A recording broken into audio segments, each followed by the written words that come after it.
সম্প্রতি ই-ভিসা নিয়ে অনেক জটিলতার সৃষ্টি হয়েছে। অনেকে ই-ভিসা করতে গিয়ে সমস্যার সম্মুখীন হয়েছেন। অনেকেই জিজ্ঞেস করছেন ই-ভিসা না করলে কি সমস্যা হবে কিনা? ই-ভিসা না করে কি ট্রাভেল করা যাবে কিনা? বা অনেকে ই-ভিসা করতে পারছেন না। তাদের উদ্দেশ্যে আজকে ভিডিওটি বানানো। এই প্রশ্নগুলোর উত্তর আমি দেওয়ার চেষ্টা করব। ১ম কথা হচ্ছে ই-ভিসা কি? তো এইটি নিয়ে আমি আগেও অনেক ভিডিও বানিয়েছি। সো সম্প্রতি ইউকে গভর্নমেন্ট ঘোষণা দিয়েছে যে আগে যে ট্র্যাডিশনাল সিস্টেমে বিআরপি কার্ড দেয়া হতো বা বায়োমেট্রিক রেসিডেন্স পারমিট দেয়া হতো বা কিছু ক্ষেত্রে স্টিকার ভিসা দেয়া হতো, সেগুলোকে রিপ্লেস করে অনলাইন একটি ইমিগ্রেশন রেকর্ড তারা চালু করবে। অনলাইনে একটি ভিসার সিস্টেম তারা চালু করবে। ই-ভিসা কিন্তু নতুন কোনো ভিসা না। আপনার বর্তমানে যে রাইটস রয়েছে সেটির একটি অনলাইন রেকর্ড মাত্র। তো ১ম এ আ ইউকে গভর্নমেন্টের টার্গেট ছিল যে যেহেতু সকল বিআরপি ৩১ ডিসেম্বর ২০২৪ এর মধ্যে এক্সপায়ার হয়ে যায়, তো এর মধ্যেই ই-ভিসা যাতে সবাই আ আ ই-ভিসার অ্যাকাউন্ট করে ই-ভিসা যাতে রেজিস্ট্রেশন করে বা আ ই-ভিসা যাতে অ্যাক্টিভ করে, এটাই ছিল হোম অফিসের গাইডেন্স।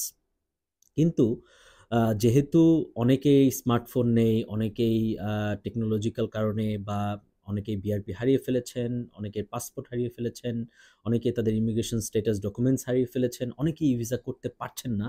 এটা নিয়ে অনেকেই অনেক প্যানিক করছেন, অনেকেই অনেক জটিলতার মধ্যে পড়েছেন। তো এই ব্যাপারগুলো সরকার আমলে নিয়ে সম্প্রতি বলেছে যে আপনার যে বিআরপি আ যেটি ৩১ ডিসেম্বর ২০২৪ সালে যেটি এক্সপায়ার হয়ে যাচ্ছে, কিন্তু আপনার যদি লিভ টু রিমেইন আরো পরে এক্সপায়ারি হয়। যেমন ধরেন আপনি স্টুডেন্ট ভিসা ইউকেতে এসেছেন। আপনার স্টুডেন্ট ভিসার অ্যাকচুয়াল এক্সপায়ারি ডেট হচ্ছে আ আগামী বছর অগাস্টে, অগাস্ট 2025 কিন্তু আপনার বিআরপিতে কিন্তু এক্সপায়ারি ডেট লিখা থাকে ৩১ ডিসেম্বর ২০২৪ বা ধরেন আপনি স্পাউস ভিসা এখানে আছেন বা অন্য কোনো এফএলআর রুটে আপনি এখানে আছেন, অন্য কোনো স্টেতে আপনি এখানে আছেন বা আপনি রিফিউজি স্ট্যাটাসে এখানে আছেন। যদিও আপনার অ্যাকচুয়াল যেই visa status, actual leave to remain or leave to enter a valid হচ্ছে ধরেন ২০২৬ পর্যন্ত বা ২০২৫ পর্যন্ত বা ২০২৭ পর্যন্ত। আ কিন্তু আপনার যে বিআরপি কার্ড, সেই বিআরপি কার্ডে কিন্তু এক্সপায়ারি ডেট লিখা থাকে ৩১ ডিসেম্বর ২০২৪। তো যদি এরকম হয় এবং আপনি যদি এই ৩১ ডিসেম্বর ২০২৪ এর মধ্যে আপনি ই-ভিসা কোনো কারণে করতে না পারেন, তাহলে কিন্তু সম্প্রতি ইউকে গভর্নমেন্ট ঘোষণা দিয়েছে যে এই বিআরপি কার্ড দিয়ে আপনি ট্রাভেল করতে পারবেন ইউকে থেকে এবং ইউকেতে ঢুকতে পারবেন টিল 31st অফ মার্চ 2025। তার মানে আপনার যেই বিআরপিটি এক্সপায়ার হয়ে যাচ্ছে ৩১ ডিসেম্বর কিন্তু আপনার ভিসা ভ্যালিড আছে আরো অনেক দিন পর্যন্ত ২০২৫, ২৬ বা ২৭ পর্যন্ত।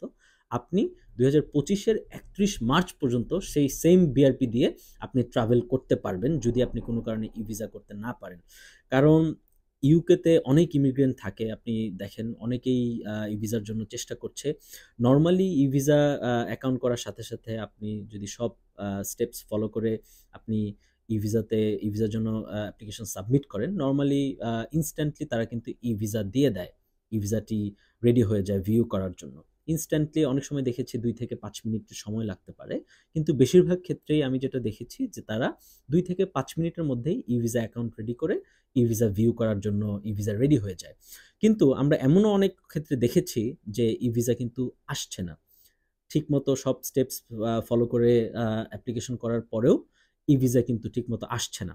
তো সেক্ষেত্রে এরকম যদি হয়ে থাকে, এরকম জটিলতা যদি সৃষ্টি হয়ে থাকে, তাহলে আপনার যে বর্তমান বিআরপি রয়েছে, সেই বিআরপিটি ৩১ মার্চ ২০২৫ পর্যন্ত ভ্যালিড থাকবে ট্রাভেল করার জন্য।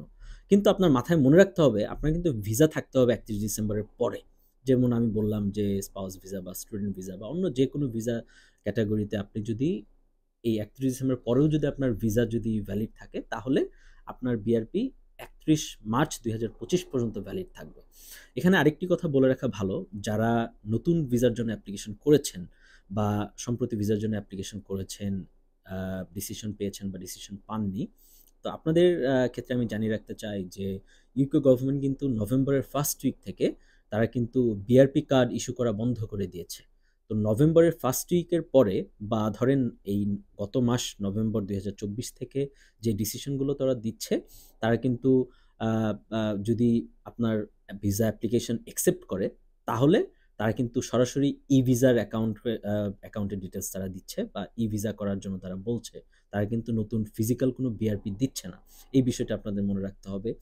আরেকটি ব্যাপার আমাকে অনেকেই প্রশ্ন করছেন যে, অনেকেই নভেম্বরের মধ্যে ভিসা অ্যাপ্লিকেশন করেছেন বা অক্টোবরে বা আ অগাস্টে ভিসা অ্যাপ্লিকেশন করেছেন। অনেকেই ডিসিশন পেয়েছেন, পজিটিভ ডিসিশন পেয়েছেন। ধরেন ভিসা অ্যাপ্লিকেশন অ্যাকসেপ্ট হয়েছে, গ্রান্ট হয়েছে। কিন্তু ভিসার ডিটেইলস পাননি বা ই-ভিসার ডিটেইলস পাননি। তো তাদের ক্ষেত্রে আমি বলব যে ধৈর্য হারানোর কোনো দরকার নেই। যদি আপনার ভিসা অ্যাপ্লিকেশনটি অ্যাপ্রুভড হয়, গ্রান্ট হয় বা অ্যাকসেপ্ট হয়, তাহলে কিন্তু তারা ইন ডিউ কোর্স আপনাকে ই-ভিসার অ্যাকাউন্টের ডিটেইলস তারা আপনাকে করতে বলবে এবং আপনাকে কিন্তু আপনি কিন্তু আপনার ই-ভিসাটি পেয়ে যাবেন বা ই-ভিসা ভিউ করতে পারবেন। তো আশা করি সবাই বুঝতে পেরেছেন। প্যানিক করার কিছু নেই। আপনার বর্তমানে যে বিআরপি রয়েছে যদি কোনো কারণে ই-ভিসার অ্যাকাউন্ট করতে না পারেন, তাহলে এই ই-ভিসাটি দিয়ে এই বিআরপি দিয়ে আপনি আগামী বছর ৩১ মার্চ ২০২৫ পর্যন্ত ট্রাভেল করতে পারবেন।